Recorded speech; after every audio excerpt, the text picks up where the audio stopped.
This may not be what they were originally anticipating, but a reset of the global economy is definitely here, Michael Snyder reports. Over the past few years, there has been a tremendous amount of buzz about an imminent reset of the global economy. Well, what we're currently witnessing may not look like what they were anticipating, but a reset of the global economy is definitely here. Trillions of dollars were invested to set up the global supply chains that we have today. I've always argued that we should have never allowed ourselves to become so dependent on goods that are made elsewhere, and making more things in this country is a goal that every administration should pursue. Unfortunately, you can't just reverse decades of investment and construction entirely new supply chains overnight and construct new chains overnight. For example, it costs approximately $10 billion to build a manufacturing facility that makes computer chips, and construction time can run between 3 and 5 years. So anyone that thinks that we can just hit a reset button and magically make things better is simply being unrealistic. We just witnessed the largest tariff increase in our history. Many companies that invested enormous amounts of money into global supply chains that were carefully calculated to give them a competitive advantage have just had their businesses ruined. At the end of last week, I wrote that the global economy has already been moving in the wrong direction for quite some time, and now a massive amount of fuel is being poured on that fire. I do not believe that the global economy is going to be able to handle a shock of this magnitude. Wall Street was certainly not ready to have someone press the red reset button. At this point, investors are selling first and asking questions later. The tariffs have sent shockwaves through global financial markets, raising fears of a worldwide economic downturn and sharp price hikes across sectors in the world's biggest consumer market.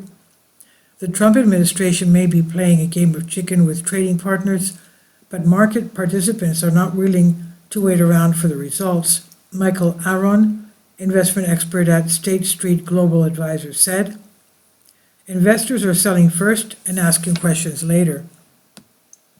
Hopefully, you were able to get out of the stock market before the carnage started. Many are hoping that President Trump will reverse course after witnessing what has happened on Wall Street, though we're being told that there will be no turning back.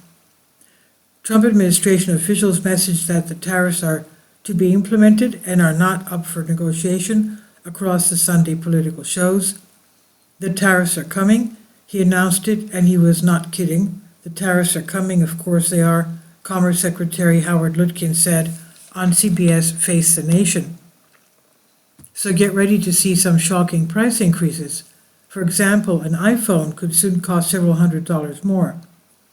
Shoppers may find their favorite electronics, including iPhones, will soon become much pricier due to the tariffs if companies pass the price on to consumers. Despite moves to expand its supply chain, Apple still makes the vast majority of its iPhones in China, where hardware exports will be hit with tariff totaling 54% from April 9. The cheapest iPhone 16 model was launched in the US with a sticker price of $799, but could cost as much as $1,142 per calculation based on projections from analysts at Rosenblatt Securities, who say the cost could rise by 43%. This is going to be a devastating blow to our standard of living. Sadly, instead of seeking to negotiate with President Trump, the Chinese have decided to retaliate by hiking tariffs on U.S. goods. China announced Friday it will impose 34% tariffs on the U.S., just days after President Donald Trump unveiled the same amount against Beijing under his reciprocal tariff plan.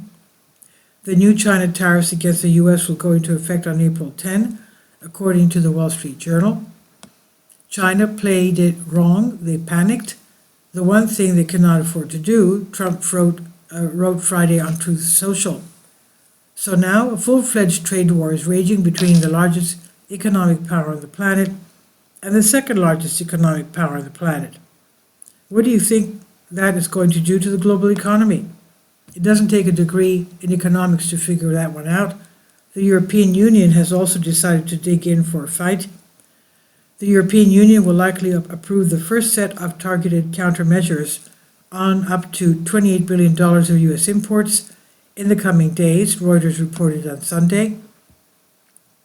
The European Commission, which coordinates EU trade policy, will propose to members late on Monday a list of U.S. products to hit with extra duties in response to Trump's steel and aluminum tariffs rather than the broader reciprocal levies. It is set to include U.S. meat, cereals, wine, wood, and clothing, as well as chewing gum, dental floss, vacuum cleaners, and toilet paper. Here we go. This is it, folks. The days ahead will be filled with pain. At this stage, analysts at J.P. Morgan are telling us that there is a 60% chance of a recession. Jamie Dimon finally has his hurricane. J.P. Morgan's economics team has just raised their recession probability to 60% following the aggressive tariff stance announced by U.S. President Donald Trump. In a note entitled "There Will Be Blood," Chief Economist Bruce Kasman and his team said this year's 22% tariff increase amounts to the largest tax hike since 1968. Personally, I think that the analysts at J.P. Morgan are being wildly optimistic. There is no way that we are getting out of this unscathed. Earlier today, I read an excellent article about how these tariffs are going to affect the big shoe companies. They have spent billions of dollars setting up their global supply chains, and they can't just suddenly decide to start making shoes somewhere else. The crux of the problem is that since the 1990s, apparel and footwear has moved abroad. As Schwartz explains, performance companies in particular invested billions of dollars into the roads, ports, factories, and rail lines that make up the complex supply chain feeding Vietnamese infrastructure. It's in everyone's interest to keep these factories working. Vietnam relies on the business for their economy. Corporations rely on Vietnam to produce goods. Nike, for instance, does not own a single one of its factories globally. You can't just call a factory in India and say can you make 20 million shoes for me? They don't have the capacity, says Schwartz. Idle factories don't exist globally. An unused factory shut down and its staff is fired. Furthermore, specialized production methods behind modern footwear don't exist everywhere. Sewing is simple, but injection molded foam, composites, polymer production, and complex fabric weaving are other topics. A modern sneaker may have as many as 100 parts produced in different factories, and if any one component does not arrive in time, everything is slowed down. Building an infrastructure of factories with interdependent specialized production methods and with workers skilled enough to operate them can take years. These tariffs are going to produce winners and they're going to produce losers. Many once thriving businesses will suddenly start going under, and we're being warned that the next wave of corporate defaults is right around the corner. Donald Trump's global trade war is already priming financial markets for the next wave of corporate defaults. A Bloomberg News measure of distressed debt worldwide swelled the most in at least 15 months this week, sending more than $43 billion of bonds and loans to levels that make it challenging to refinance. The president had telegraphed well in advance his intention to raise tariffs ahead of the official April 2nd announcement, but few had expected Washington to go after so many of its key trading partners with such high duties, especially considering the risk of upending global supply chains that U.S. industries, the entire U.S. industries rely on. Some Trump supporters are speculating that President Trump is disrupting the global economy and causing the financial markets to crash on purpose. In fact, a video that discussed this theory was shared by Trump himself on Truth Social on Friday, but now we're being told that crashing the financial markets is not part of an intentional strategy. A crashing stock market is not part of an intentional strategy by President Trump, White House National Economic Counselor Director Kevin Hassett told ABC this week. On Sunday, this came after Trump shared a link to a video on his social media platform, Truth Social, which claimed the president was causing the markets to plummet on purpose as part of his broader economic plans. The video, which initially appeared on TikTok in March, were shared by Trump on April 4, 2 days after his tariffs announcement. Trump is crashing the stock markets by 20% this month, but he's doing it on purpose and it could make you rich, the video said. It continued by adding that such a move by Trump would help push cash into treasuries, which forces the Fed to slash interest rates in May. It also weakens the dollar and drops mortgage rates. Now it's a wild chess move, but it's working.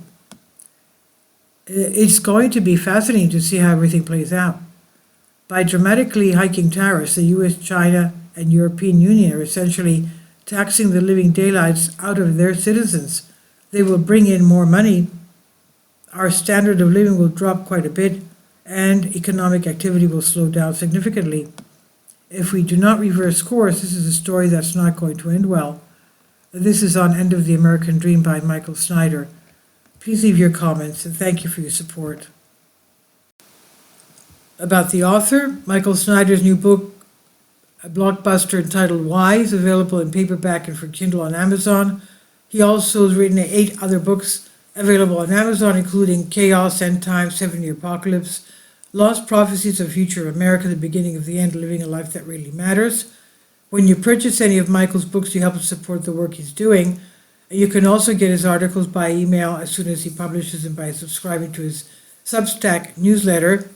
Michael has published thousands of articles on the Economic Collapse blog, End of the American Dream, and The Most Important News, and he always freely and happily allows others to publish those articles on their own websites. These are such troubled times and people need hope. John 3:16 tells us about the hope that God has given us through Jesus Christ. For God so loved the world that he gave his only begotten Son, that whosoever believeth in him should not perish but have everlasting life. If you have not already done so, we strongly urge you to invite Jesus Christ to be your Lord and Savior today. Please support my Patreon account. The daily posts are 5 videos daily, and they are totally different from what I have on my YouTube channel. Thank you so much for your support and that you find all my content so interesting. You'll find the Patreon account details in the description box below.